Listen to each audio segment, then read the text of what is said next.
All right, YouTube. So today's video is a very special one, and wow, it's going to be very interesting on what's going to happen here, because it looks like Nikon, depending on where you live, has decided to really go after Viltrox for putting out some lenses without truly getting proper licensing and everything from Nikon, releasing those lenses and whatnot. So Nikon is shutting the door on some of these third-party stuff that is available, and that's what the discussion is for today. So I would encourage you to stay till the end of the video. You're probably going to see some enactments of certain types of people on YouTube and this tube and that tube, and I think you'll find it entertaining, but with a message. So with that, let's get right into it. Nikon, whatever you want to call it, has decided to really go after Viltrox. You guys have seen that I reviewed one or two Viltrox lenses, and then I stopped reviewing Viltrox things. They're an option. Whether they're good or not, that's up to you. I'm not a third-party kind of guy. Anyway, the only thing, like I've said before 1,000 times on my channel, the only thing third-party I'll ever buy is going to be Zeiss lenses, if you want to call it third-party. But from a Sony system perspective, these lenses are pretty much like native, right? Because they work so closely in conjunction with Zeiss that you can't really even tell them apart. But on the Nikon side, it allows me to use my Sony lenses on there. So Nikon, I'm not going to tell you what adapter I have. I'll just tell you.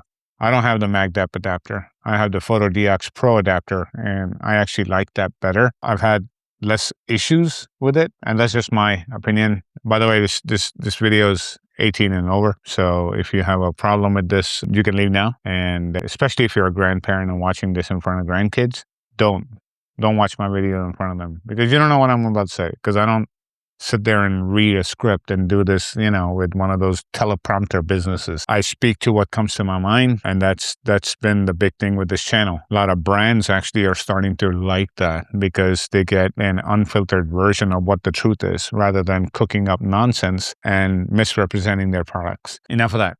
So either grow up, hopefully you're over 18 and you can handle some of this. If not, get out of here, right?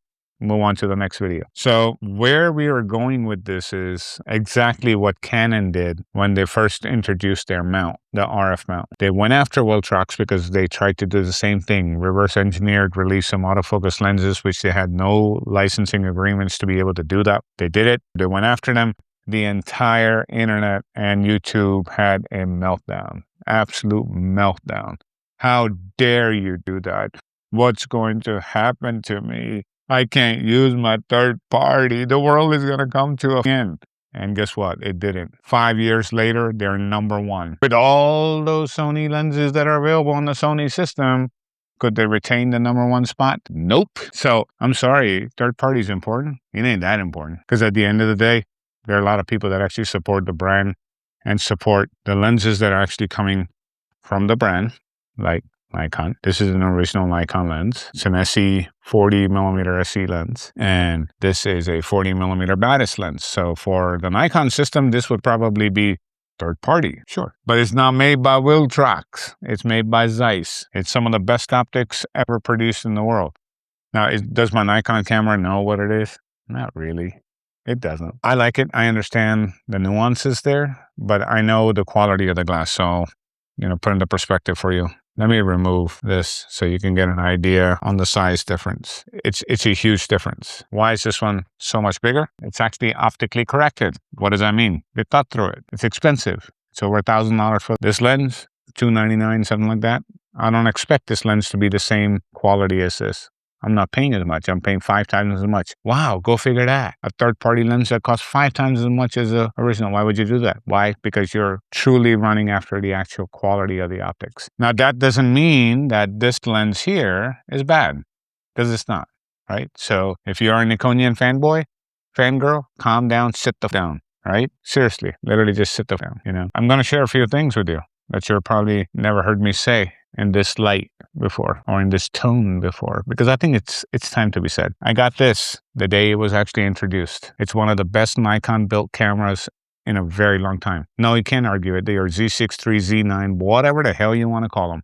They're not even close to the build quality of what this is. I don't even know if Nikon made any money on these. They probably didn't. because of just the quality of what it is. This whole thing about Nikon goodness and this and that, I have not been able to find it. If you can find it, you can tell me where I can buy it. I'd love to buy it, because after 2 years of shooting this and shooting other systems, it's all a bunch of bullshit. It's absolute bullshit. Seriously, whether you shoot RAW or JPEG, you can make any one of these cameras look pretty close. There's no magic sauce in here. It's just because you have an affiliation to a brand that you really like. That's fine. Nothing wrong in that. Okay, I get that. That's great, right?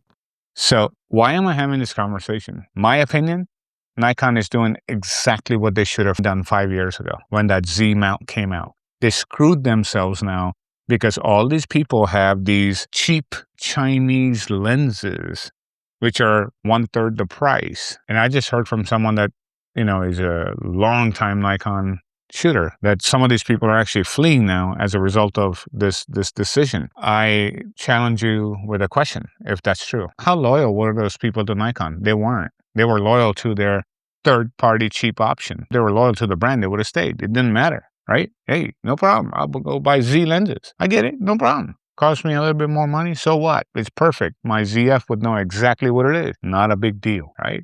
If that's what you want to do. I didn't buy the ZF to build the entire Nikon ecosystem. That wasn't the goal. I bought the ZF to preserve its beauty of what it is and leave it in its native form. This lens has that native classic look. Is it the best optical lens on the planet? No, it isn't. But I don't care about that. It looks super cool in here though. It's the cool factor, right? That's what this is. Nikon, if you're watching, uncut version here for you. You're doing the right thing. I'm glad you're doing it now. I know you've been so busy with the red tape. Buying red. That's not what I meant. Red tape. Red. Get it? Now it's time that you're actually concentrating on this, because now you're realizing people are really not spending money buying quality Nikon lenses. And they are quality lenses. They're not crap. They make incredible glass. But you wouldn't know that because that's where the goodness is. Whatever. That's not the goodness. But they do make good glass. Is it better than everyone else? No. But the best analogy, I really feel like they own a Rolls Royce, but they paid the price of a Toyota Camry or a Honda Accord. It's not true. It's not what it is. It's just a camera. Get over yourself. Look at the shelf. You're probably going to argue, none of those are built as good as this. Maybe. Maybe not. Who cares? 35 years later, does it still work? Yup, right? It doesn't matter. If you really want Rolls-Royce quality, and if you really believe in that goodness and this and that, go buy a Leica. No, that's a waste of money because that's a rich boy's toy. It's a rich boy's toy when you don't have any money. Beggars can't be choosers, right? I'm being blunt on this video, very blunt. If you don't have the money to buy something, don't knock it. If you don't have the money to even try something, don't knock it, right? I don't eat, certain things, but if you like steak, you go to Roof Chris and get a steak. It's probably not the best place, but it's much nicer than eating a steak at like Denny's, right? That's your third party right there. Denny's steak. You want Roof Chris. What do you really want? You want the real deal, or you just want something that will get you by? And that's okay. If all you can afford is Denny's, fine. That's great. And I'm going to say this. Stay in your lane then. Don't talk about you have never touched in your life. You're sitting there talking about $5,000-$10,000 lenses that you will never be able to even afford it. Yet you have an opinion and you are all of a sudden a resident expert. You're a resident, you know nothing. Go buy it, go rent it, use it for a month, then open your damn mouth. What I tell you here on this channel, I don't have as many views for this very reason. Because I'm very cutthroat. I cut you open. The reason why I cut you open is because unless you start to look on the inside, you are never going to be able to fix what people see on the outside. You want to keep buying the gear just to please your favorite YouTuber and look cool in these comments and these stupid, live streams that go on for 12 hours, whatever the heck they do. And I'm pretty sure there's going to be a response from Australia to California on this video because they're so touched. How dare you talk about my Nikon? It ain't your Nikon. It ain't. They can shut the whole shit down tomorrow and you'll be done. Your name is not on the board outside of Nikon headquarters. It says Nikon on there. It doesn't say Nikon and Amar either. Sorry. I wish it did though. I'd be okay. I wouldn't be talking to you. Then you come see me at the headquarters. Get that? Then we can do the red tape together. Buy the red thingies together and build that. They did a good move. They built a great camera, the Nikon Z. They're doing good things, guys. Now, where the hell is my Z500? It's been 5 years I've been using my R7. 5 years. I've enjoyed the heck out of it. And guess how many Nikon people have actually enjoyed it? A lot. They're on my Facebook page. They bought one. They did. I know you have a hard time believing me, but it's true. You don't think APS is important? APS-C is important? Then shame on you. Until you get someone sitting in UK or some live stream or some dude somewhere in Australia telling you, now we can talk about APS-C. What do you mean now you can talk about APS-C? Who the hell are you? Where is it? You've lost people that have left Nikon. I know them personally. I know one guy, him and his wife both. I mean, and I'm talking like probably $30,000 to $50,000 worth of gear. Gone. Guess where they ended up? And they really don't want to go back now. Once they got the taste of what Canon can really do, trust me. And this person, I will have them come on a video, and I am not going to bait them. I'm not going to do any of that. I'm going to have them come there and go unfiltered, uncut for you so you can hear it for yourself. This whole Nikon goodness shit, stop it. Just knock it out. You want to shoot Nikon? That's great. It's awesome. Do it. Go create some beautiful things and support your brand. Stop being such an ass all the time. They are doing the right thing to protect the interest of your money. Because if they don't do this shit, they probably won't be around. Why? Because if I can buy something for a third of the price, and guess what Nikon gets out of it? Nothing. Should they really be suing them? Absolutely. That's exactly what Canon did. And they caught so much slack. So I would appreciate the same love for Nikon. Give them a lot of help, right? Isn't that how it works? No, but they won't do that. Why is that? Think about that. And be very careful of the idiots that you actually follow on YouTube. Just because they tell you one or two things, they don't know what the hell they're talking about. Very famous. You know, Kathy and Regis, they no longer are doing shit together. Everything that I said in my original R5 video, the Canon R5 Mark II video when it came out, 1 year later, this guy had the audacity to make every single thing that I said a year ago that he said was bad with the camera, and he had so many people steer away from the camera. If I was one of those people, I'd be holding them accountable on YouTube into, this is what you said, and I made a decision. Why are we following these people? They're manipulating and lying to you. I have no hidden agenda. I don't give a shit what you shoot. You've seen my photos. I shared them, and I ask you the same thing. Share yours. Your work speaks for itself, not your camera. And honestly, that statement that you keep hearing, marry your lenses and date your bodies, if that is true, then why would you buy third-party substandard lenses that your camera doesn't understand? Why would you do that? Buy a Nikon lens, buy a Canon lens, buy an actual Sony lens. Why would you not do that? It's beyond me.